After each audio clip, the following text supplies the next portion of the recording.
All right, Dave, we are here to talk about DevOs. Wow, that's a typo. DevOps myths. So these are the top 6 DevOps myths. The reason these matter is because terminology and how you use terminology matters.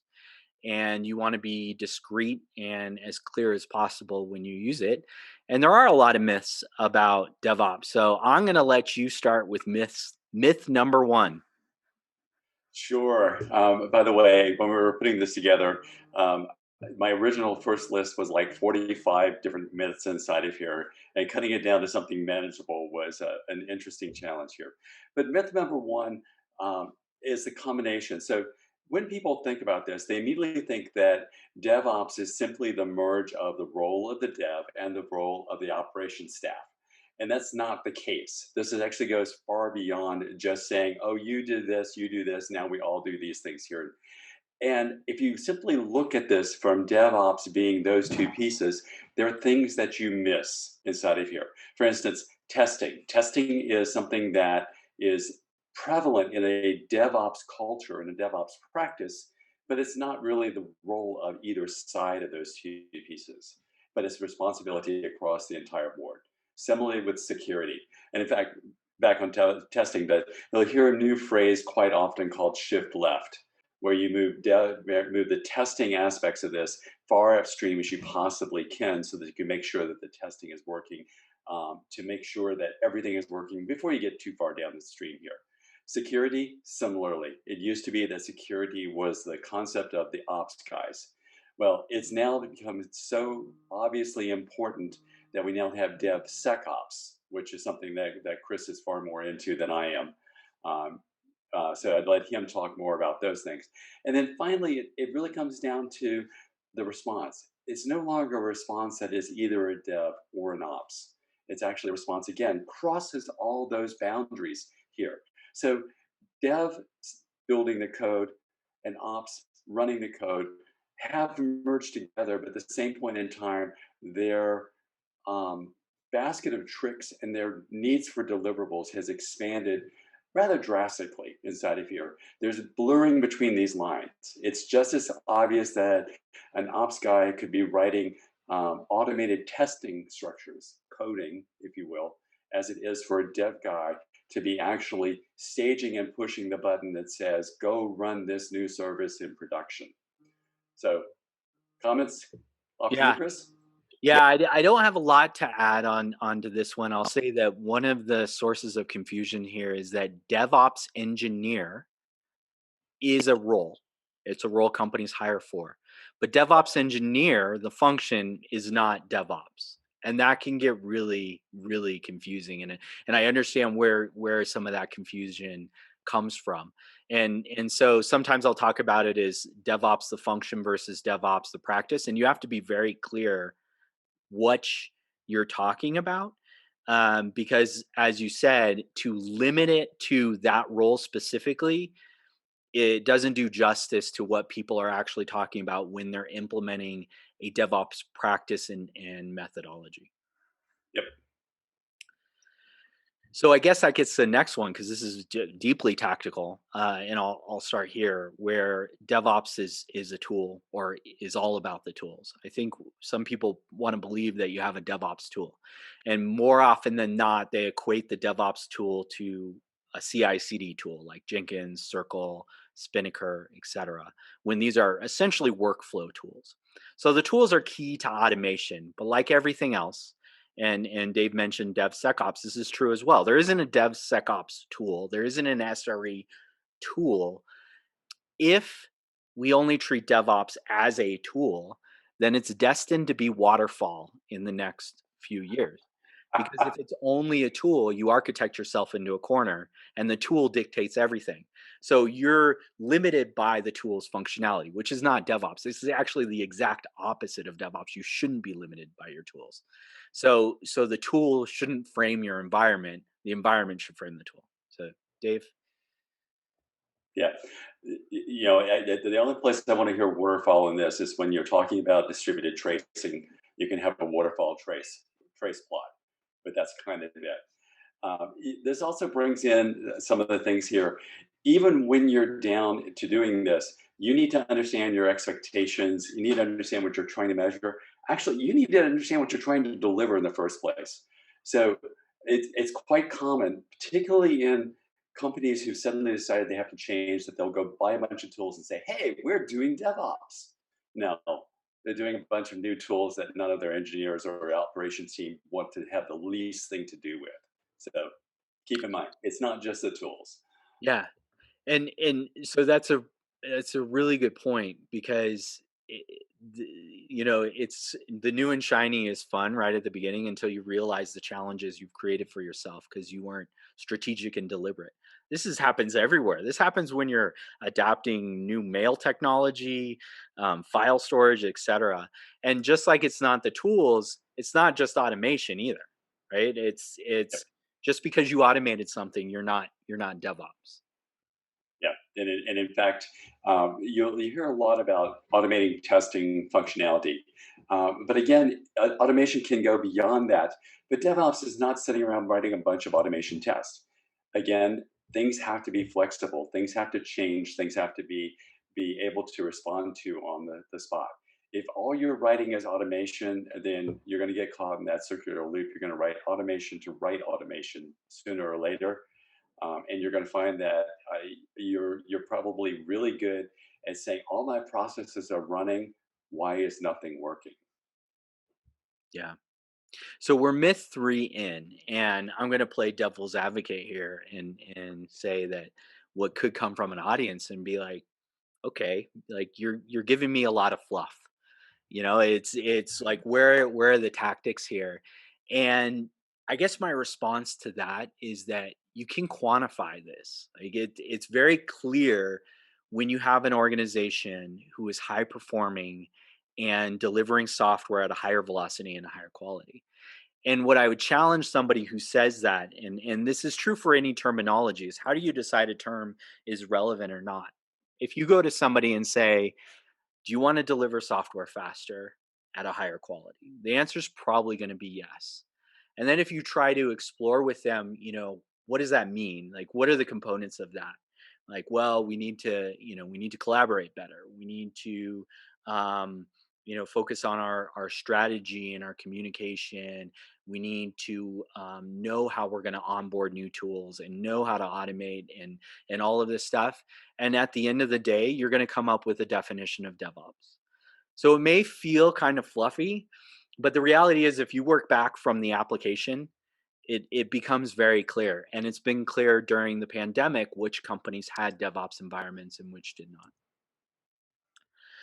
So I guess that gets to kind of something that I alluded to, which is, and I do talk about this one, and I'm curious to, if Dave and I didn't prep for this, so I'm really curious how, because I might be guilty of using this myth.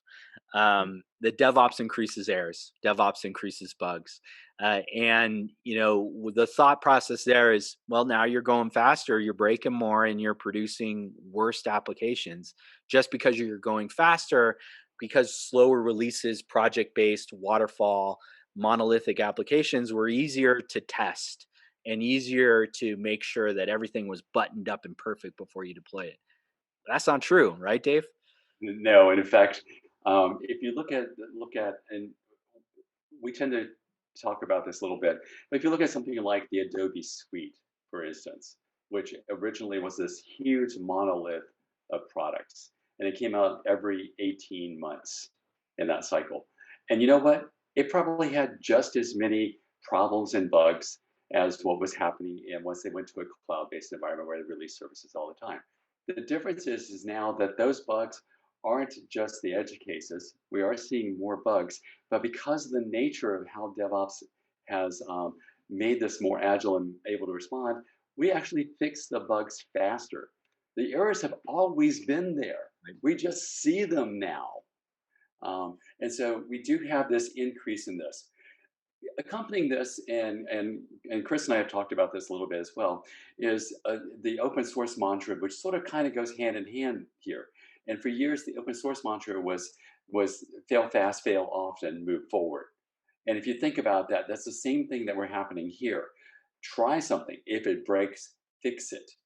Don't let it just linger for another 18 months before you fix it here. And by the way, when you fix it, make sure that you learn from it so that you don't do it again. And that's the other thing that DevOps brings into this picture is we may be seeing more errors. We actually maybe are creating more errors, but we're also making sure that we don't repeat those errors. Yeah.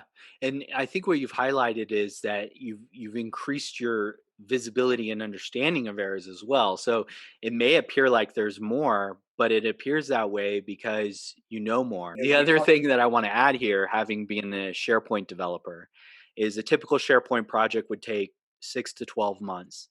The features defined at month 1 generally are completely invalid 6 months to 12 months later.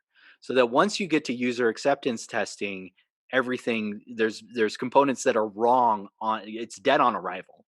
Oh, geez. And that already makes your product invalid. And with modern users, you can't do that. So, Yeah, yeah. We're instant gratification society. First of all, I don't want to wait for 18 months to hear about some new feature that you actually baked in the first 2 months. I want it now. I want to go forward now. Oh gosh, look, something happened. It took 3.7 seconds before it came up here. Well, you go fix it. So the next time I try it, it only takes 0.37 seconds. Whatever. But we are seeing more, and this is actually we spend a lot of time talking about observability. This is why observability is also important, is that we need to see more as well. I'm glad you said observability because this comes up a lot. Observability, and Dave, you might say this differently than me, but Oh, no problem. observability, SRE, and agile, in my opinion, are components of the DevOps principle and practice. Yeah, I would probably, I actually agree with you. And the headache with the word observability is that, or actually not necessarily a headache, it is a headache, is that it can be defined any way you want. And for some people, they actually define it with our myth number one. They define it as the tool. Mhm. This is my observability tool. And if they're doing that, they're just as wrong as defining DevOps as a tool to do this. But these are things that fit into the culture, the practice, and the principles all together. So SREs on observability as a role that falls into that category that just gives them that information that they've never seen before. So let's go solve the problems. We may have more of them, but let's go solve them. We've now got the ability to do so. Yeah, I think we kind of covered this one, or I inadvertently did. So if you want to add something, but what I was saying before is don't lump the term DevOps with the term DevOps engineer or the term site reliability engineer, or what other roles come out of resilience engineer, whatever other roles come out of the DevOps practice, because they are not one in the same. DevOps engineers do focus on the automation, they do leverage the tools, but they are also stewards of the DevOps principles across development teams. Yeah, and the image here, the dev oops image, is actually very telling inside of here. I threw this one in because again, I've seen companies who Clearly. go out and they advertise for and they hire 6 DevOps engineers for this, and now they're doing DevOps, and the C-suite doesn't change, and their managers don't change, and the way they deliver code doesn't change. But by God, they're doing DevOps for this. Look, they've got a whole group that's not title is DevOps engineers. They've got to be doing a DevOps. DevOps is a company transformation, and it requires every level to buy into the culture that drives DevOps. Again, move quick, make it small, be agile, respond on spot, and everybody is responsible for the quality and the release of that product here. When you get into DevOps, which is quite often what you see with these let's hire the DevOps engineer side is, well, we'll do some code, we'll plan, and then we'll commit it, and it won't work, and we'll get it fixed, and all of a sudden, your best people start leaving across both sides of that house because the devs are getting blamed The ops are getting blamed. The DevOps engineers in the middle aren't allowed to do the changes. So it's got to start and be a cultural shift. It doesn't happen overnight. It can start with a small group in a small department. It doesn't necessarily mean that that a big company has to just suddenly go, okay, everything switches at once. But you can't hire DevOps. Right. You can hire people to help you implement it, but you can't hire it. Yeah. And the second wave of the same sort of pattern problem we're seeing now is with SRE as well. I've dealt with a lot of organizations who rename their knock team to SRE without modifying the knock. So the principles, the practices of the knock have to change. You can't just rename it SRE and be following SRE principles. Yeah. So this is one I added because I think that it's another interesting thing is that there is no end date. And that's frustrating for people. Like I talk about everything is changing always. It's not going to suddenly stop changing, and you have to think about how you're going to deal and embrace that change, and that should be a part of DevOps. But if you treat DevOps as a project, which I have actually seen companies implement DevOps as a 6-month waterfall project where at some point they thought that they were done, there is no point where you are the DevOps or you are the DevOps shop or you have completed DevOps. It doesn't happen. It's a journey, and it's not a project, and you can't treat it as a project. Yeah, this is actually a really great one. You've seen, for instance, the infinity symbol that gets used a lot for DevOps, where it constantly feeds into it. That's actually the case. It's a constant cycle. It doesn't ever end. It's not a start to finish and then go to something new. What we do is we iterate and learn and make things better. And so I love that line there that you got there, Chris. Don't treat DevOps as a project. Again, it's not a project. It's a cultural shift.